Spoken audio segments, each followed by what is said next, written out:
خب امروز 3 فروردینه. وضعیت رشد جوجه ها در روز 6.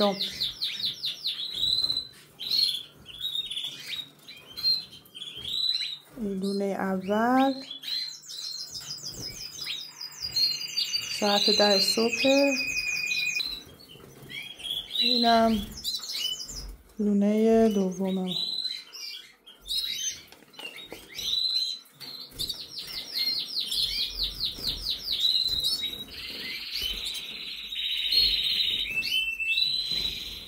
طبعی که دیگه دیروز بعد از نظافت من میخواستم براتون بگیرم وضعیت نظافت قفس‌ها با یه کاغذ عوض کردنه. بنابراین وقتی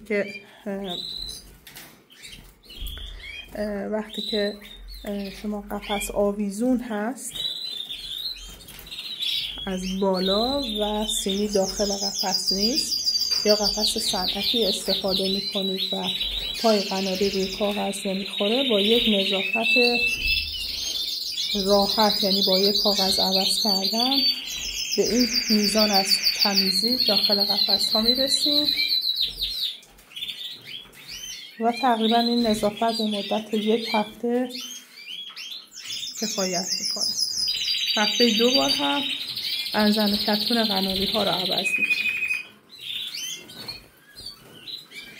بعد یه نکته دیگه ای که هست، توی هر سالن قناری یه فضایی برای نگهداری پرنده های پیر و از کار افتاده نیاز هست که خب این پرنده ها رو تا روزی که زنده هستن ازشون پذیرایی بشه.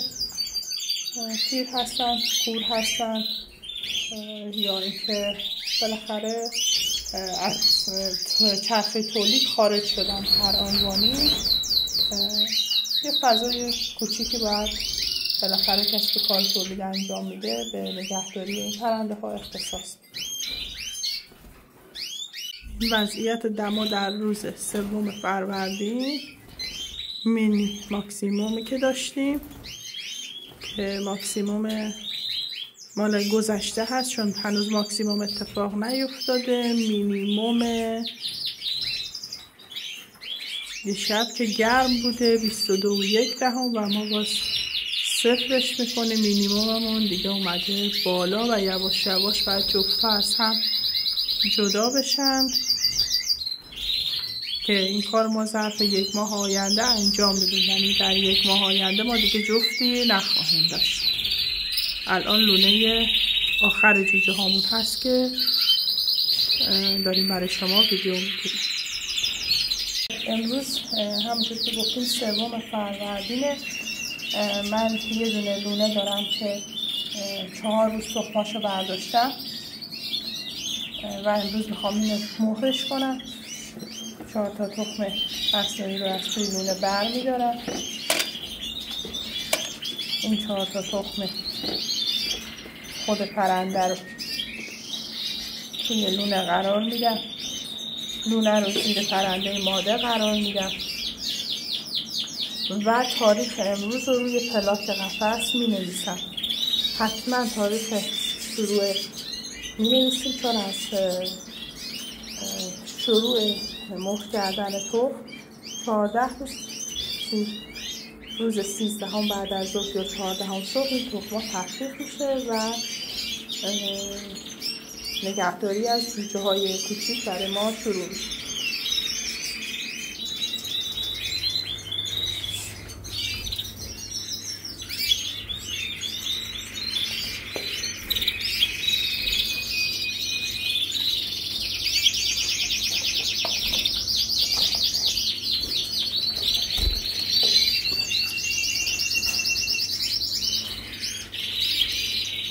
لونه رو قرار بدیم و پرنده ماده خیلی سریع میره و